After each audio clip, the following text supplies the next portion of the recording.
I'm going to push back at you here. I appreciate your passion for this topic, but you say that this is about EMS needing to lose their ego when it comes to managing an airway, particularly in cardiac arrest. And I 100% agree. But I want to humbly suggest that it's actually you that needs to lose their ego. Because what you're suggesting is that a profession that has demonstrated to not be competent in intubation, do it anyway. What that tells me is that the skill of intubation defines you as a paramedic, and that you see it not as the gold standard of airway management, but the gold crown of airway management. And the notion that you wouldn't perform the skill means that you're not awarded the crown.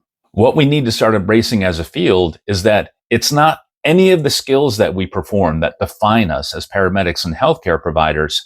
It's our ability to focus on what is best for the patient in front of us. And I don't see how insisting that we perform a skill that we have an overall low rate of competency with, and that results in overall lower rates of survival in comparison to more practical and pragmatic means of managing an airway, actually defines us as being paramedics rather than being contrary to our mission. Did you know that both the Rock Prime trial and the PART trial demonstrated that survival was highest when airways were managed without any advanced airway of any kind? No endotracheal tube, no supraglottic airway, just BVM. Now, that doesn't mean that BVM-only ventilation is superior to advanced airway management. Those papers weren't designed to say that. But what it does mean is that not every single patient needs the gold standard of airway management.